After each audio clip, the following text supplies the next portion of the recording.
आचार्य के द्वारा रचित समय है और इसके 9वें कलश पर हमारी चर्चा चल रही है। 9वें कलश में आचार्य अमृतचंद्र ये कहते हैं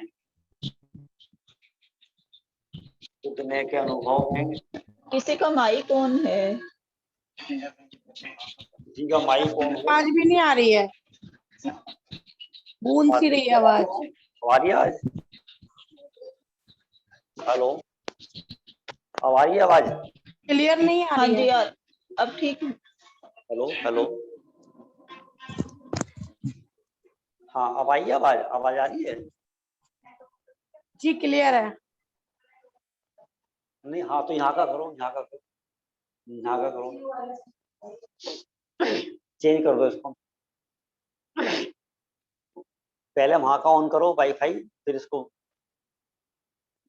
ऐसे होगा।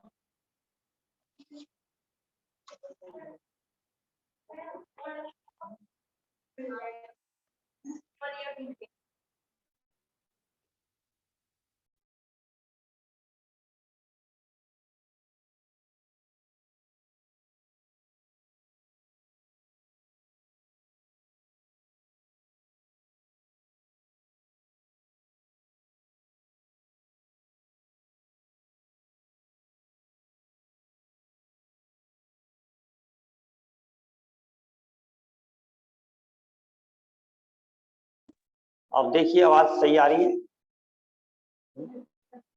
अब क्लियर है ना आवाज?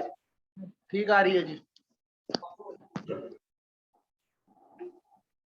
समय सार ग्रंथ का पेज नंबर 34 है और प्रश्न नंबर 9 है, जिसमें आचार्य ने शुद्ध नय का अनुभव करते हुए ये बात कही कि उस अनुभव में नयों की लक्ष्मी उदित नहीं होती, प्रमाण अस्त हो जाता है और निक्षेपों का समूह कहाँ चला जाता है, ये बात हमें नहीं पता। और इससे अधिक हम क्या कहें कि द्वैत ही भाषित नहीं होता, माने दो पना ही भाषित नहीं होता, ऐसा आचार्य भगवान ने कहा। ये प्रमाण, ये नय और ये निक्षेप, ये क्या है? ये आत्मा को जानने के उपाय हैं। इनके निमित्त से, इनके माध्यम से आत्मा को जाना जाता है, भेद करके वस्तु को जाना जाता है। और वस्तु को जानने का प्रयोजन ये होता है कि हमें उसका अनुभव करना है, उसका स्वाद लेना है। तो अनुभव करने के लिए जिस काल में अनुभव होता है तो उसके जानने के उपाय हैं। ये जो उपाय हैं ये साधन कहलाते हैं। जब साध्य की सिद्धि हो जाती है तो साधन गौण हो जाते हैं। ये वस्तु स्वरूप है, ठीक है ना? तो अंत में जो आचार्य ने ये बात कही, गूंज रही आवाज, थोड़ा सा कम करके देख लो। वो बाकी सारे स्विच है ना, सबको बंद कर दो, उससे आवाज गूंज रही है नहीं तो। अब बाकी सब बंद कर दो और उसको तेज कर देना, वो जो बंदा किया है ना उसको तेज कर लो, फिर गूंज रहा है। पता नहीं आज डिस्टर्ब हो रहा है। चलो, आप लोगों को लग रहा है बंद कर? चलो अभी देखो, पहले बंद करने पे क्या है, मेरे को दिक्कत होती है। चलो, क्या कह रहे हैं यहाँ पर?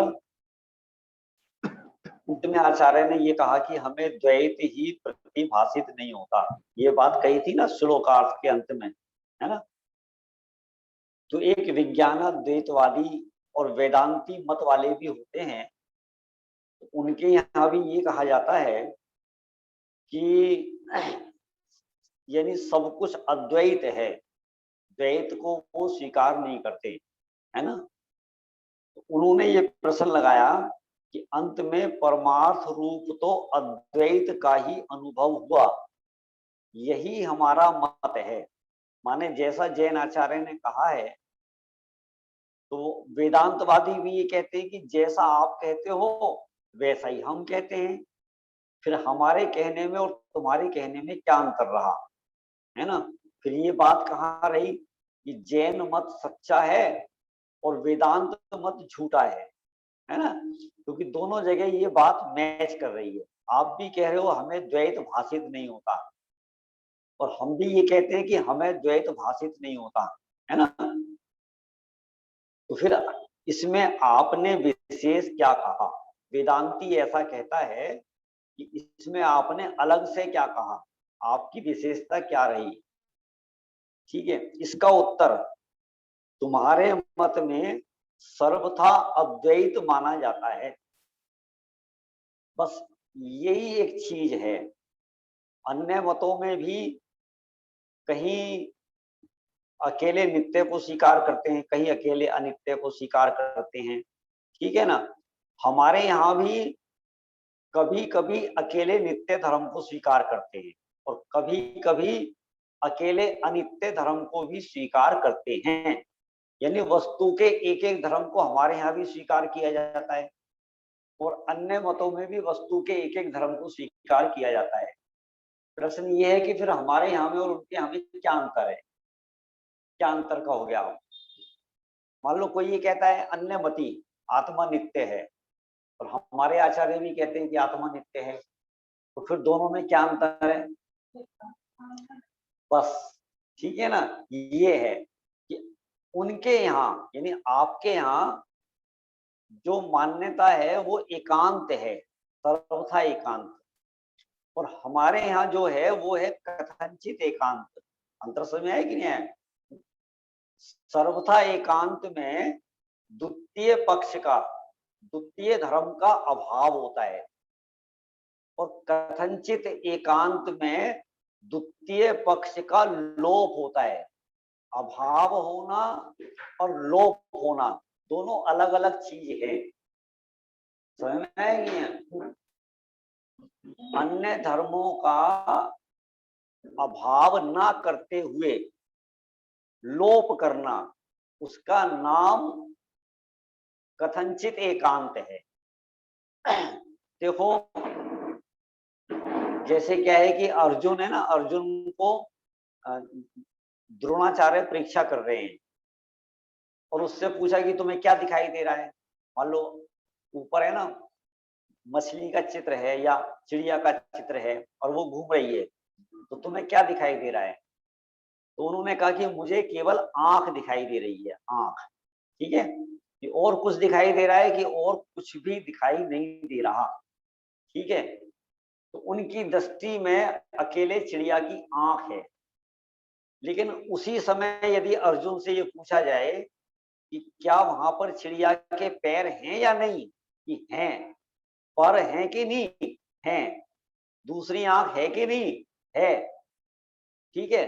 तो वस्तु में दूसरे धर्मों से इंकार नहीं करना, अन्य धर्मों से इंकार नहीं करना, तो क्या करना कि केवल गौण करना, गौण, ठीक है ना। ऐसे ही कि अनुभव के काल में आत्मा हमें अद्वैत भाषित होता है, यानी उसके अन्य धर्म हमें भाषित नहीं होते, उसमें भेद दिखाई नहीं देते। गुण स्थान है, मागना स्थान है, जीव समास है, ये सब आत्मा के ही भेद हैं, ठीक है ना। ज्ञान 5 प्रकार का है, आत्मा का दर्शन है, आत्मा का ज्ञान है, चारित्र है, सुख है, तो ये सब आत्मा के भेद हैं, ठीक है। तो इनसे इंकार नहीं करते हुए अनुभव के काल में हमें द्वैत भाषित नहीं होता, ये यथार्थ है। हमारे यहाँ में और उनके यहाँ में ये अंतर है। अन्य मत वाले सर्वथा मानते हैं और हमारे यहाँ कथनचित। ठीक है, देखने में और सुनने में एक जैसा लगेगा। हमारे यहाँ आचार्य भी कहते हैं कि आत्मा नित्य है और अन्य मती भी कहते हैं कि आत्मा नित्य है। ठीक है, ऐसा मैं तो कई बार ये भी कहता हूँ ना, हमारे यहाँ झूठ भी बोला जाएगा ना तो भी सच होगा, और उनके यहाँ सच भी बोला जाएगा तो भी झूठ होगा। क्यों? क्योंकि हमारे यहाँ न्यायवाद है, न्यायवाद, सापेक्षवाद, कथनचितवाद, त्यागवाद और अभिप्राय सच्चा है। समझ में ना, हमारे यहाँ अभिप्राय सच्चा है, ठीक है, और उनके यहाँ अभिप्राय खोटा है। अब जैसे एक एग्जांपल दें, है ना, अभिप्राय सच्चा है केवल ये बताने के लिए मैं कह रहा हूँ। ठीक है, अब कोई सामने से एक बकरी गई, है ना, पीछे से कसाई आया और उसने हमसे पूछा कि साहब आपने यहाँ से बकरी को जाते हुए देखा? साहब मैं नहीं जानता, हमने झूठ बोला। ठीक है ना, लेकिन फिर भी वो झूठ नहीं कहलाएगा क्योंकि हमारा अभिप्राय सच्चा है ना। लेकिन कसाई को एक व्यक्ति ने ये कहा, हाँ साहब मैंने बकरी को इधर जाते हुए देखा और अभी 2 मिनट पहले ही गई है। ठीक है, अब उसने सच बोला तो उसका सच भी झूठ है क्योंकि उसका अभिप्राय छोटा है। समझ में है ना? ऐसे ही हमारे यहाँ जो भी कुछ कहा जा रहा है, देखो ये आत्मा चेतन है कि अचेतन है? बोलो, चेतन है, चेतन है, ठीक है ना, समझ में है ना? क्या है ये आत्मा? चेतन है। सब एक मत से स्वीकार कर रहे हैं। ठीक है, विपिन भैया आप भी चेतन ही कह रहे हो ना? मैं यदि अचेतन कहूं तो आप स्वीकार कर सकते हो क्या? मैं यदि अचेतन कहूं कि ये आत्मा अचेतन है, ठीक है, तो आप सब लोग मना कर रहे हैं। ठीक है, लेकिन मैं जो कह रहा हूं वो सच कह रहा हूं, मेरा ऐसा कहना भी सच्चा है। सही ना? इसमें भी देखो न है, समझना, इसमें भी न है। मान लो ये मैं तो उदाहरण दे रहा हूं और हमारे आचार्यों ने भी ऐसा कहा है। ठीक है, ये आत्मा चेतन गुण की अपेक्षा चेतन है, चेतना गुण की अपेक्षा चेतन है, और बाकी अन्य गुणों की अपेक्षा चेतन नहीं है। अपन ऐसा कह सकते हैं, समझ में है कि नहीं है? उसकी अपेक्षा चेतन नहीं है, ऐसा अपन कह सकते हैं। तो हमने यहाँ चेतन गुण की अपेक्षा लगाई है, चेतना गुण की अपेक्षा। तो ये जो अपेक्षा लगाई है ना, इसी का नाम स्यादवाद है, सापेक्षवाद है। ख्याल में है कि नहीं है? ऐसा तो मैंने जो अभी कहा, हम यदि झूठ भी बोलेंगे ना तो भी सच्चा, ठीक है, और वो यदि सच भी बोलेंगे तो भी झूठ है। ठीक है, एक तो उनके यहाँ न नहीं है, न नहीं है ना, स्यादवाद शैली नहीं है, सापेक्षपना नहीं है, और अभिप्राय सच्चा नहीं है। ऐसा ख्याल में है कि नहीं?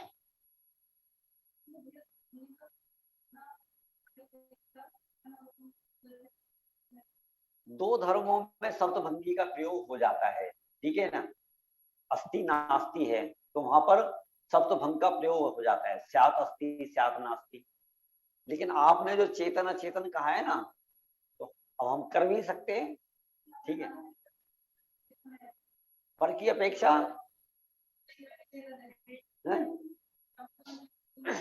इसमें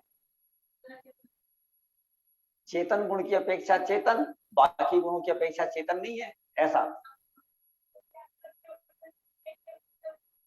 वो भी एक अपेक्षा है, ठीक है ना, बिल्कुल। वो तत्व में ये बात आती है, 7 तत्व में ये बात आती है, जीव अजीव की बात आती है, ठीक है ना। माने जीव तत्व माने क्या है? जीव तत्व माने ये है, ये भी एक अपेक्षा है, देखो, ठीक है ना, ये भी उदाहरण ले सकते अपन। जीव तत्व माने मैं जीव हूं, ये जीव तत्व है, और उसकी अपेक्षा सब अजीव हैं, माने सामने वाले जीव भी अजीब हैं। द्रव्य में ये बात नहीं आएगी, सब जीव द्रव्य हैं, ठीक है ना, सब जीव द्रव्य मेरे लिए, सामने वाले जीव भी जीव द्रव्य हैं। लेकिन जब तत्व की बात आती है तो जीव तत्व माने मैं, ठीक है ना, और मेरे लिए सब अजीव हैं। क्यों है? क्योंकि जो मेरा जीवत्वपना है वो मेरे काम आता है, सामने वाले का जीवत्वपना मेरे काम नहीं आता। तो मेरे लिए तो अजीब जैसा हुआ ना, ठीक है। देखो मेरा जैसे 2 नंबर का चश्मा है और सामने वाले का 4 नंबर का चश्मा है, ठीक है, और वो 4 नंबर का चश्मा सामने वाले का काम आता है। अब मेरे 4 नंबर का चश्मा काम नहीं आता, मैं यदि उसको चश्मा कहूं तो भी, और मैं ये भी कहूं कि भैया मेरे लिए तो ये टीन का फेफड़ा है, ये अपन कहें, समझ में कि नहीं, मेरे लिए तो कांच का टुकड़ा है, मैं ये भी कहूं, मैं मेरे लिए वो चश्मा नहीं है, तो ये अपन कह सकते हैं ना। भाई चश्मा माने क्या? जो मेरे काम आए। जो मेरे काम नहीं आता, अब उसको चश्मा कहो, पेन कहो, किताब कहो, कॉपी कहो, कुछ भी कहो, मेरे लिए वो चश्मा नहीं है, समझ ना। जैसे कई कई बार अपन कहते हैं, ईमानदार लोग होते हैं, भाई साहब दूसरे का पैसा मेरे लिए धूल है, मिट्टी है, दूसरे का पैसा, कहते हैं ना। क्यों कहते हैं? आप पैसे को पैसा कहो ना, धूल मिट्टी क्यों कह रहे हो? हम धूल मिट्टी इसलिए कह रहे हैं, जैसे धूल मिट्टी हमारे काम की नहीं है, वैसे ही आपका पैसा भी हमारे किसी काम का नहीं है। तो ऐसे ही सामने वाले का जो जीवत्वपना है, चैतन्यपना है, ठीक है ना। मान लो भगवान को केवल ज्ञान है, तो भगवान का केवल ज्ञान मेरे किस काम का? बताओ आप, बोलो किस काम का? भगवान का केवल ज्ञान मेरे किस काम का? मैं भगवान से ये कहूं कि हे भगवान, आप 1 मिनट के लिए अपना केवल ज्ञान मुझे दे दो, तो वो दे सकते हैं क्या? आप समझ में आया ना। तो किसी काम का नहीं है, तो मेरे लिए तो केवल ज्ञान ना के बराबर है, ठीक है ना। इसलिए तो मेरी अपेक्षा मैं जीव हूं और मेरी अपेक्षा बाकी सब अजीब है। ऐसे ही ना स्यात् अस्ति नास्ति नाम का एक धर्म है। मेरे से सत्ता है, मैं अपने से हूं, पर की अपेक्षा नहीं। पर की अपेक्षा है, मेरी अपेक्षा नहीं है। इसका क्या मतलब है? देखो मेरा द्रव्य क्षेत्र काल भाव मेरे पास है, ठीक है। मेरे द्रव्य क्षेत्र काल भाव में दूसरे के द्रव्य क्षेत्र काल भाव का अभाव है, और दूसरे के द्रव्य क्षेत्र काल भाव में मेरे द्रव्य क्षेत्र काल भाव का अभाव है, समझ में है ना। तो इसका मतलब है अस्ति नास्ति, मेरे से अस्ति है और सामने वाले की अपेक्षा से नास्ति है।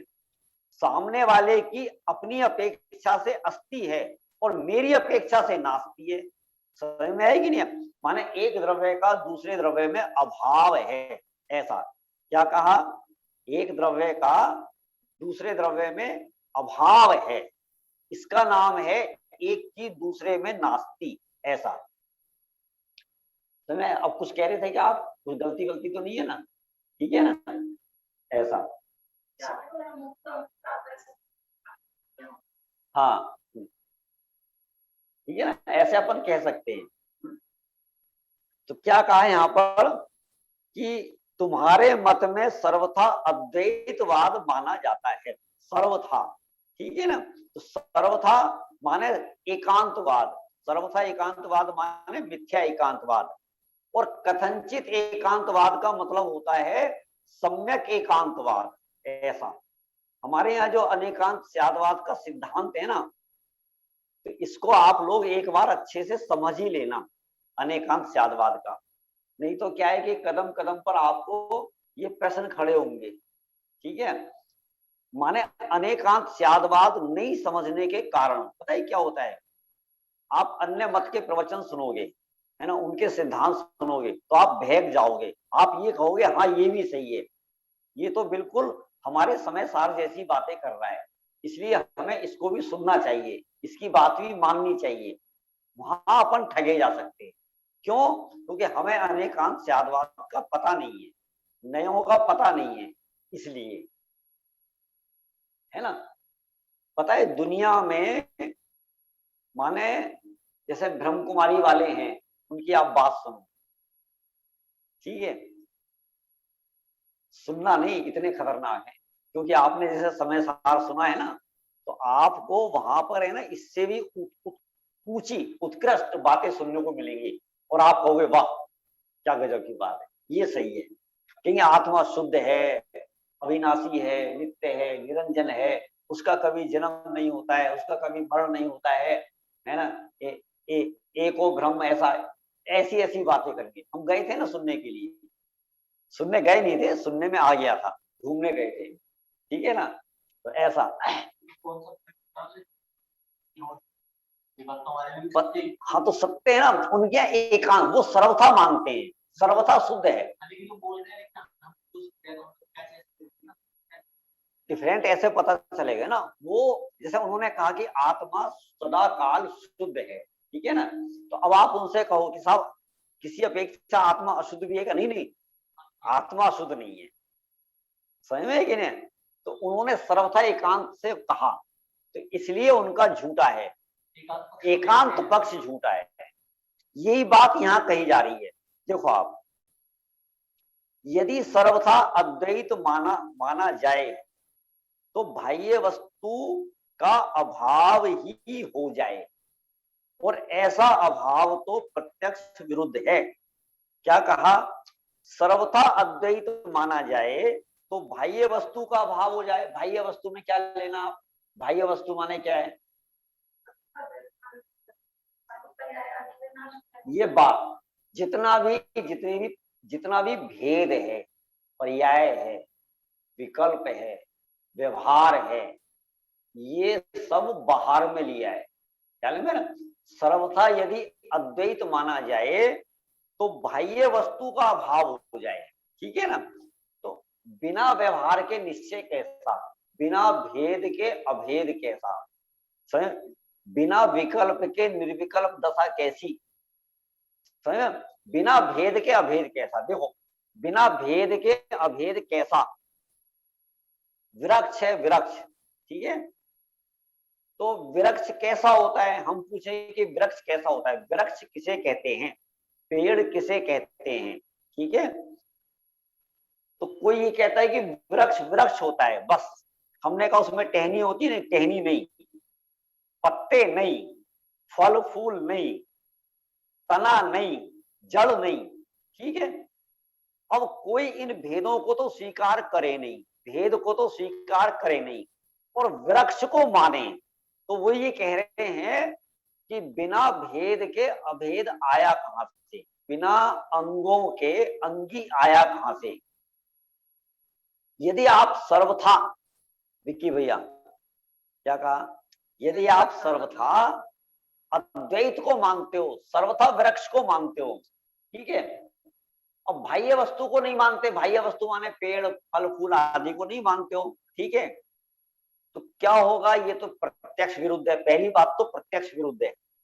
दूसरी बात ये है, यदि आप वृक्ष में से एक चीज का अभाव कर दो, एक चीज का, तो एक चीज का अभाव करने से पूरे वृक्ष का ही अभाव ठहरता है, ठीक है। क्या वो सब बिना जड़ के वृक्ष होता है? तो बिना जड़ के वृक्ष हो सकता है? बिना जड़ के आप वृक्ष की कल्पना कर सकते हो? नहीं कर सकते हो। बिना तने के वृक्ष मानो आप, तो बिना तने के वृक्ष की कल्पना कर सकते हैं? नहीं कर सकते। वो इतना मोटा उदाहरण कौन? वो उदाहरण नहीं है, उनके यहाँ तो मान्यता है। देखो क्या होता है कि एक आदमी 2 तो 5 मान रहा है, आप ये तो आप कह रहे हो ना इतनी बड़ी गलती कैसे कर रहा है, वो तो ये कह रहा है मैं तो यही मानूंगा भैया, मेरी तो मान्यता ये है, तुम माने जाओ यही सही है, मैं तो यही मानूंगा।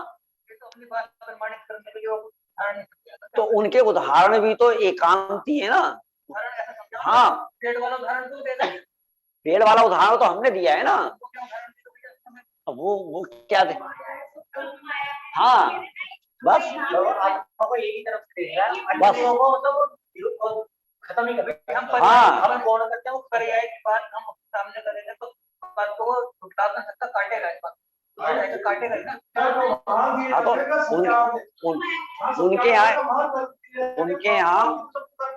उनके यहाँ तर्क भी कुतर्क होते हैं। एक तो ये जो भी कहेगा तो उनके यहाँ भी उदाहरण है, ठीक है ना। वो भी उदाहरण देते हैं, ठीक है ना। देखो टोटल जी जैसी बुद्धि हमारी नहीं है, लेकिन मुझे तो भाव भासना है, क्योंकि हमने पता है क्या है, हमें याद नहीं रहते। हमने जैसे न्याय के ग्रंथ पढ़े हैं, राजवार्तिक है, श्लोक वार्तिक, ये सब पढ़े हैं, तो पता है क्या, इन ग्रंथों में उनके उदाहरण भी रखे जाते हैं। वो ऐसा तर्क देते हैं, वो ऐसा उदाहरण रखते हैं, आप पढ़ो, आपको आनंद आएगा। तो यही विरोध करते थे हर चीज। बस ऐसा। आत्मा की तरफ से हाँ। ये बात तो वो भी कहेगा ना कि हम हर बात का विरोध करते ठीक है। हैं। उनकी अपेक्षा देखो तो वो तो ये कहेगा ना जैनी हर बात का विरोध कर रहे हैं। नहीं ऐसा नहीं है, ठीक है। हाँ, उनकी अपेक्षा, उनकी अपेक्षा देखो क्या है, जैसे हम उन्हें कह रहे हैं कि वो कि बात साबित करने के लिए कह रहे हैं, हाँ, वो हमें भी कहेंगे। बिल्कुल कहेंगे, बिल्कुल कहेंगे। वो ये कहेंगे कि तुम झूठे हम सच्चे, तुम्हारे तर्क कुतर्क हैं, वो ऐसा कहेंगे। हम कहते हैं कि तुम्हारे तर्क कुतर्क हैं, ठीक है ना। फिर भी जिसकी भली होनहार है, ठीक है ना।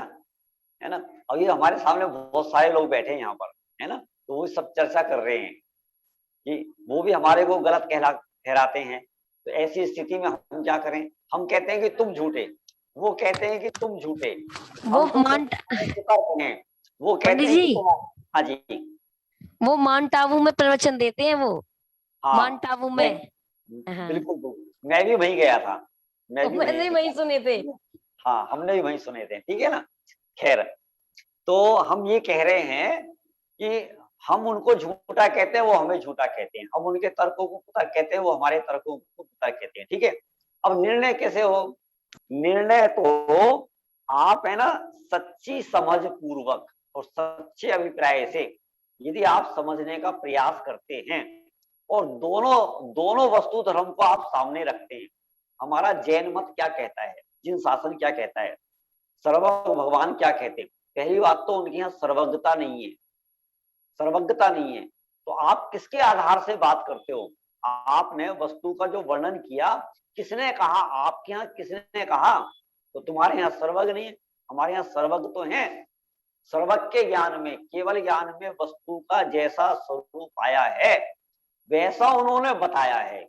ये भी हमारे यहाँ प्रमाणिकता का आधार है, प्रामाणिकता का, ठीक है ना। दूसरी बात ये है कि हमारे यहाँ सापेक्ष है, कथनचित है, उनके यहाँ एकांत है।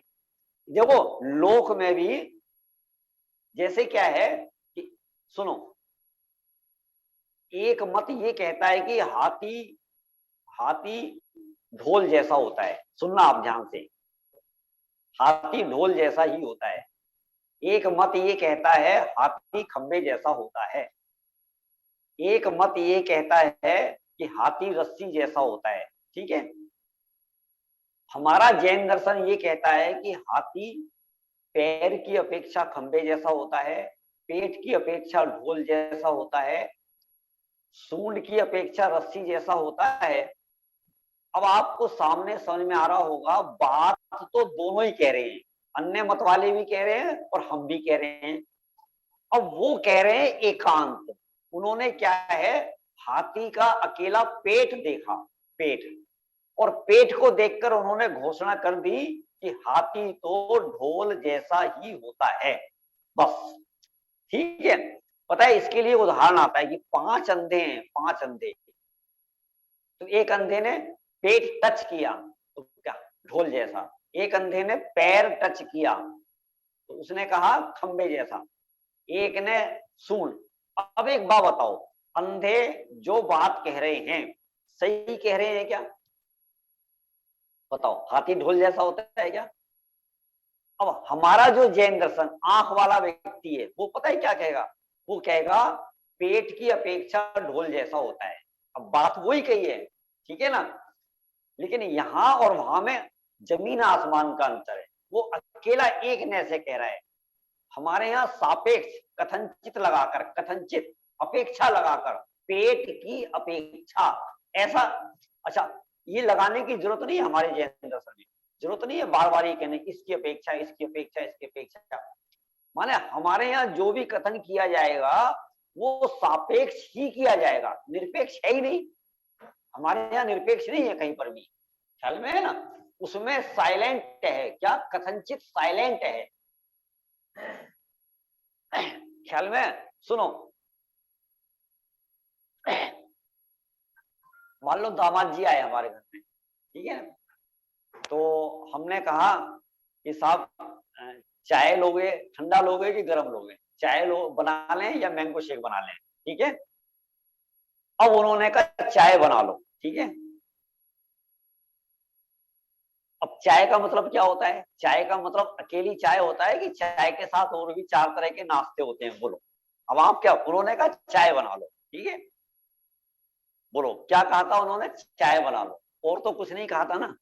लेकिन नाश्ता उसमें साइलेंट है कि नहीं, इंक्लूड है कि नहीं? बोलो, ठीक है। अब वो ये कहेंगे साहब कथनचित चाय बना लो, कथनचित लगाएंगे, कथनचित ख्याल में है कि नहीं? ठीक है ना, वो कथनचित नहीं लगाएंगे, उन्होंने कह दिया चाय बना लो, ठीक है। उनको भी पता है चाय के साथ नाश्ता गर्भित है, गौण है, और हमें भी पता है चाय के साथ नाश्ता गौण है, गर्भित है। तो अब यहाँ दोनों उदाहरण दे रहा हूं, यहाँ दोनों ज्ञानी जीव हैं, दामाद भी ज्ञानी है और ससुर भी ज्ञानी है। ज्ञानी माने वो गौण विवक्षा को समझ रहे हैं। गौण जो साइलेंट है ना, साइलेंट माने गौण, ठीक है। नाश्ता गौण है, तो गौण को समझा तो ज्ञानी। अच्छा, ऐसा भी तो हो सकता है कि ससुर एकांती हो, नालायक हो, मिथ्या दृष्टि हो समझ में क्या? और है ना, दामाद जी ने वैसी शर्म में कह दिया हाँ सब चाय बना लो, और खाली चाय ले आवे, बोलो ससुराल में खाली चाय आ जाए, अब क्या होगा बताओ? आप समझ गए ना? ऐसा ऐसा लेना आप। यहां पर जो वक्ता हैं, वक्ता माने चाहे वो गणधर परमात्मा हैं, चाहे वो आचार्य भगवंत हैं, चाहे वो ज्ञानी विद्वान हैं, वो धर्मात्मा हैं, ज्ञानी हैं, समझदार हैं, वो जो भी बात कहेंगे सापेक्ष कहेंगे, अन्य धर्मों को गौण करके कहेंगे। और हमारे यहाँ जो श्रोता होगा वो भी ज्ञानी होगा, विवेकी होगा, तो वो भी अन्य धर्मों को गौण करके चलेगा। ख्याल में आए कि नहीं? ऐसा, ठीक है ना। देखो कभी कहते हैं पूजा में धर्म है, और कभी कहते हैं पूजा में धर्म नहीं है। बोलो दोनों बातें हमारे जैन दर्शन में है कि नहीं? कभी कहते हैं आत्मा को जानने का नाम धर्म है, बाकी कोई धर्म नहीं है, समझ में? तो ये सब विवक्षाएं हैं। अब आप आगे देखो, आपको समझ में आ गया ना? यदि सर्वथा अद्वैत माना जाए तो बाह्य वस्तु का अभाव हो जाए। बाह्य वस्तु में सब लगा लेना, व्यवहार है, पर्याय है, निमित्त है, विकल्प है, ये सब बाह्य वस्तु हैं।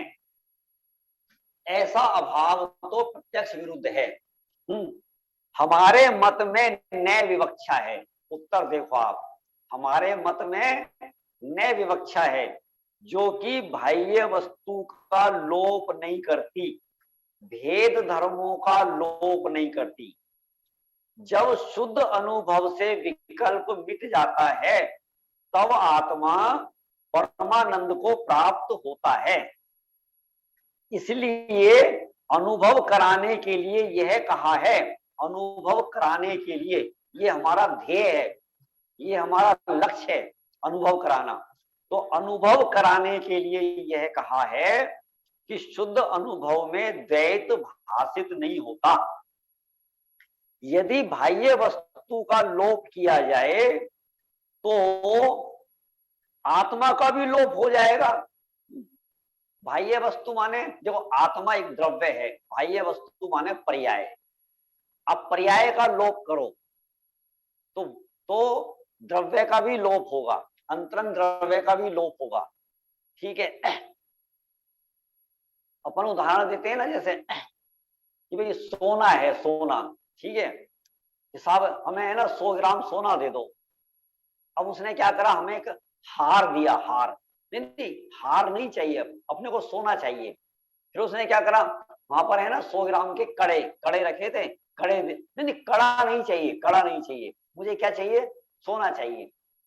फिर उसने क्या है 100 ग्राम का एक बिस्कुट दे दिया, बोले मेरे को बिस्कुट नहीं चाहिए, मेरे को क्या चाहिए, सोना चाहिए, सोना। और वो उसने क्या एक डली दे दी, डली सोने की डली दे दी। नहीं, डली नहीं चाहिए, डली नहीं चाहिए, मुझे क्या चाहिए, सोना चाहिए। अब बताओ उसे सोना मिल सकता है क्या? यदि व्यवहार का लोप करेगा, पर्याय का लोप करेगा, तो द्रव्य का भी लोप होगा। आप बिना पर्याय के द्रव्य को लेने जाओ, बिना पर्याय के, बिना अवस्था के, अवस्था समझ गए ना आप, अवस्था कहो, पर्याय कहो, ठीक है ना। तो ऐसे यहां पर कहा जा रहा है, बाह्य वस्तु का लोप किया जाए तो आत्मा का भी लोप हो जाएगा। यानी आत्मा के ज्ञान, आत्मा के दर्शन, आत्मा का चारित्र, ये भेद, ये पर्याय, ठीक है, ये अवस्थाएं, यदि आप इनका लोप करते हो तो क्या होगा? वो वेदांतवादी क्या कहते हैं? सर्वथा अद्वैत, सर्वथा अद्वैत, ठीक है ना। तो तुमने क्या करा? तुमने पर्याय का अभाव कर दिया, भेद का अभाव कर दिया।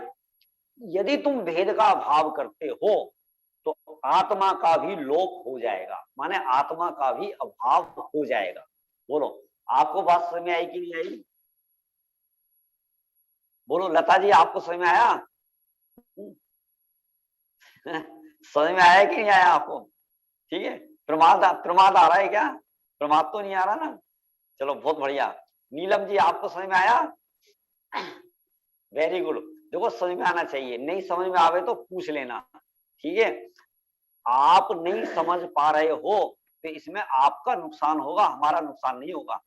आप एक बार पूछोगे तो समझाएंगे, ठीक, 2 बार पूछो, 3 बार पूछो, लेकिन बिना समझे नहीं रहना बिल्कुल भी, ठीक है ना, ऐसा, ठीक है। तो क्या कहा? बाह्य वस्तु का लोप किया जाए तो आत्मा का भी लोप हो जाएगा, ठीक है।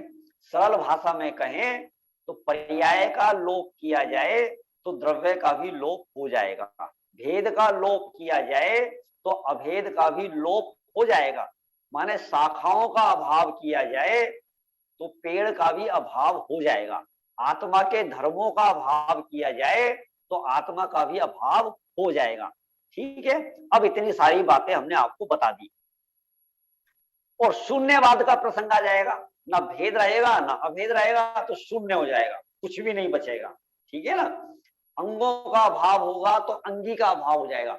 ये शरीर है तो शरीर में से ना आप सारे अंग निकाल दो, शरीर के सारे अंग निकाल दो, कान, आंख, नाक, जीभ, दांत, होठ, गाल, माथा, बाल, सब चीज हटा दो आप, हाथ, पैर, अब क्या बचेगा तुम्हारे पास? बोलो, सारे अंग हटाने के बाद क्या बचेगा? बोलो, अंगी बच जाएगा, शरीर बच जाएगा? बोलो, नहीं बचेगा ना। अब क्या बचा? कि कुछ भी नहीं बचा, शून्य हो गया, शून्य। तो शून्य का प्रसंग आएगा, भेद का अभाव करेंगे तो अभेद का भी अभाव हो जाएगा और अभेद का भी अभाव होने से शून्य का प्रसंग आएगा, माने सब चीज का लोप हो जाएगा, ऐसा। इसलिए जैसा तुम कहते हो उस प्रकार से वस्तु स्वरूप की सिद्धि नहीं हो सकती और वस्तु स्वरूप की यथार्थ श्रद्धा के बिना जो शुद्ध अनुभव किया जाता है वह भी मिथ्या रूप है। क्या कहा? जब जब पर्याय का लोप करने से, भेद का अभाव करने से वस्तु की ही सिद्धि नहीं होगी तो तुम अनुभव किसका करोगे? समझ में आएगी ना। तुमने वेदांतियों से कह रहे हैं, आपने भेद का अभाव किया, सर्वथा अभेद को स्वीकार किया, सर्वथा अभेद को स्वीकार करने से वस्तु की सिद्धि नहीं हो रही है। वस्तु सिद्ध कब होगा? जब भेद भी है और अभेद भी है, अंग भी है अंगी भी है, आत्मा भी है और आत्मा का ज्ञान भी है, अब वस्तु सिद्ध होगी, ठीक है। तो वस्तु की सिद्धि के बिना अनुभव कैसे किया जा सकता है? शून्य का प्रसंग होने से तुम्हारा अनुभव भी आकाश कुसुम के समान है। ख्याल में है कि ना? जैसे तुम्हारी मान्यता शून्य है, आकाश कुसुम समान है, वैसे ही तुम्हारा अनुभव भी आकाश कुसुम समान है। समझ में है कि नहीं? आकाश कुसुम समान है। ख्याल में है कि नहीं है? ऐसा, ठीक है। तो ये बात कहां से आई? आचार्य ने ये कहा कि हमें तो अनुभव के काल में द्वैत ही भाषित नहीं होता, द्वैत ही भाषित नहीं होता। तो वेदांती सामने आकर खड़े हो गए, उन्होंने कहा कि जैसा आप कहते हो वैसा हम भी कहते हैं। तब आचार्य ने उत्तर दिया, नहीं साहब, तुम्हारे में और हमारे में बहुत फर्क है। तुम जो मानते हो वो एकांत है और हम जो मानते हैं वो अनेकांत है। तुम्हारे यहाँ दूसरे धर्म का अभाव है और हमारे यहाँ दूसरे धर्म का गौण है, गौण। समझ में आई है? ठीक बात है, बहुत बढ़िया, बहुत बढ़िया। देशना ने ये कहा है कि इसीलिए पहले आगम लिखा गया, फिर अध्यात्म लिखा गया। आगम माने क्या है कि जिसमें वस्तु की सिद्धि की गई है, निश्चय से, व्यवहार से, प्रमाण से, न्याय से। फिर अध्यात्म माने क्या है? अध्यात्म का मतलब ये है कि अनुभूति का अनुभूति स्वरूप शुद्धात्मा, और वो है केवल शुद्धने का विषय, अकेले शुद्धने का विषय, निश्चयने का विषय भूत अकेला शुद्धात्मा, ये है अध्यात्म। ठीक है, आगम और अध्यात्म में ये अंतर है। आगम वस्तु की सिद्धि करता है, नित्य अनित्य, एक अनेक, भेद अभेद। आत्मा निश्चय से ऐसा है, व्यवहार से ऐसा है, आत्मा ज्ञान वाला है, दर्शन वाला है, चारित्र। ठीक है, इसका नाम आगम।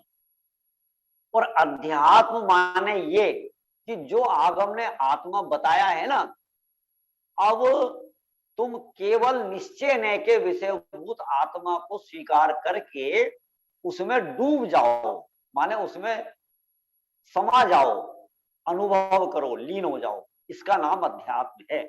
समझ में आई कि नहीं आई बात? संयोग का ज्ञान कराने वाला, कर्म का ज्ञान कराने वाला, कर्म वाला आत्मा, ऐसा ज्ञान कराने वाला आगम, और कर्म से रहित आत्मा का अनुभव कराने वाला अध्यात्म। आगम और अध्यात्म में अंतर समझ में है ना? ये अंतर है। गोमठ सार है, ठीक है, लब्धि सार है, षटखंडागम है, धवल है, जय धवल है। ये सब आगम की मुख्यता से ग्रंथ हैं, आगम प्रधान ग्रंथ हैं। और जो हम समय सार पढ़ रहे हैं ये अध्यात्म प्रधान ग्रंथ है। ऐसा बस, ठीक है ना? 6 द्रव्यों का क्या स्वरूप है? ये आगम। और उसमें मेरा क्या, मेरा माने देखो 6 द्रव्यों का क्या स्वरूप है? ये आगम। अध्यात्म में मेरा माने मेरे जीव द्रव्य का, दूसरे जीव द्रव्य का भी नहीं। यदि आपने सामने वाला जीव भी शामिल किया तो आगम में चला जाए।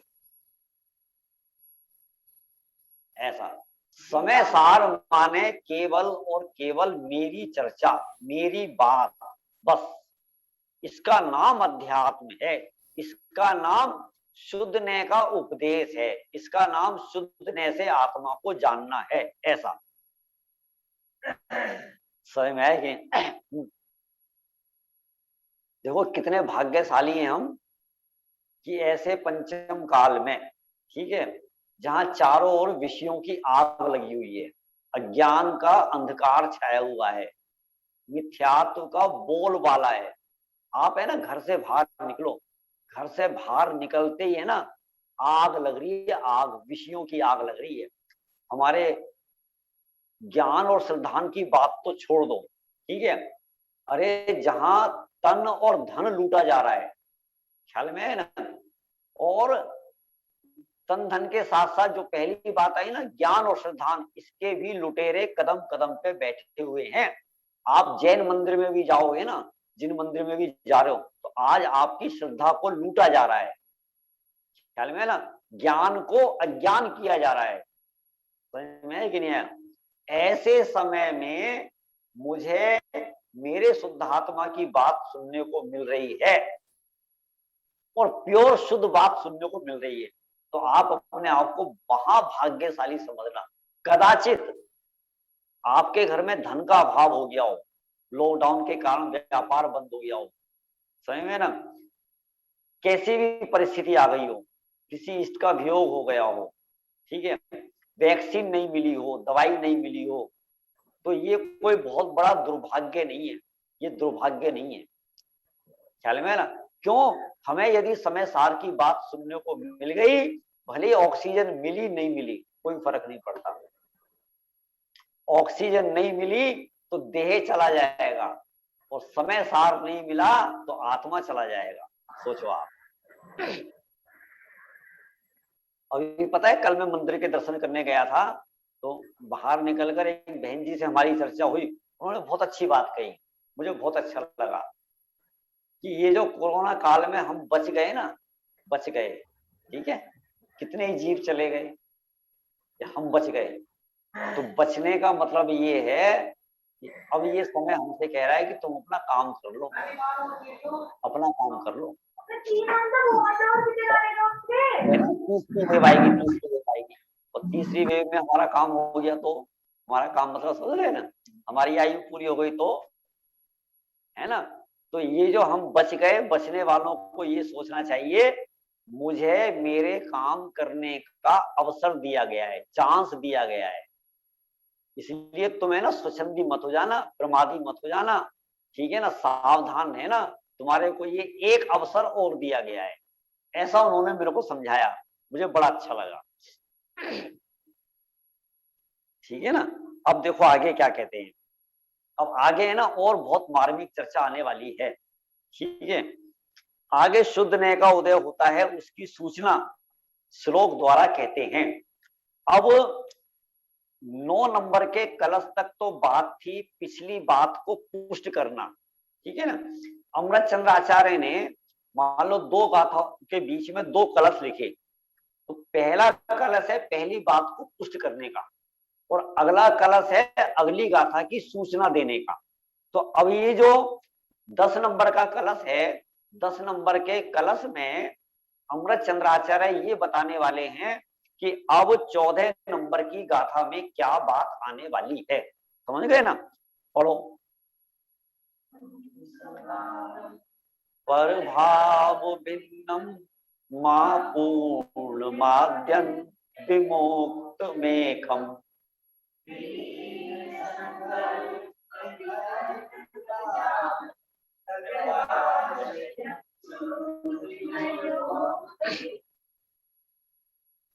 देखो बहुत प्यारा कलश है, बहुत मार्मिक भी है। क्या है?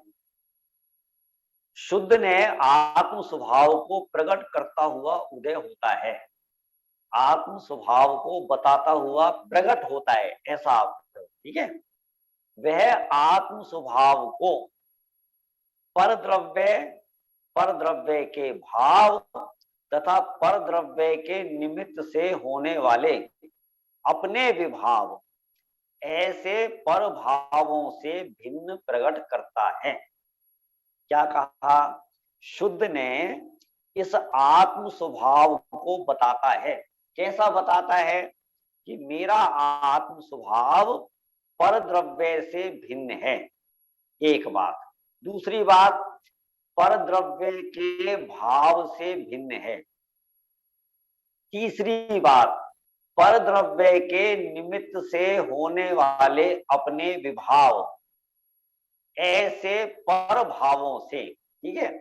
तो यहाँ 3 से भिन्नता बताई, 3 चीजों से भिन्नता बताई। सावधानी से सुनना, और मैं पूछ भी सकता हूं 3 चीजें कौन कौन सी हैं, ठीक है। परद्रव्य पहला नंबर, दूसरा नंबर परद्रव्य के भाव, तीसरा नंबर परद्रव्य के निमित्त से होने वाले अपने विभाव। ये भाषा क्या आनी चाहिए? 3 बातें हो गई, ठीक है ना। देखो परद्रव्य में ये सारा जगत आ गया, मेरा मकान, मेरी दुकान, मेरा शरीर और सारे द्रव्य क्रम, ठीक है। पौद्गलिक द्रव्य क्रम, ये सब परद्रव्य हैं, ठीक है, समझे ना। फिर परद्रव्य के भाव, उद्गल का स्पर्श रस गंध वर्ण, ये भी परद्रव्य का भाव है, ठीक है। परद्रव्य के भावों को भी मैं अपना मानता हूं। परद्रव्य के भावों को कैसे मानता हूं अपना? बुखार किस में होता है? बुखार इंदु भाभी, बुखार किस में होता है? आपको बुखार हुआ है कभी?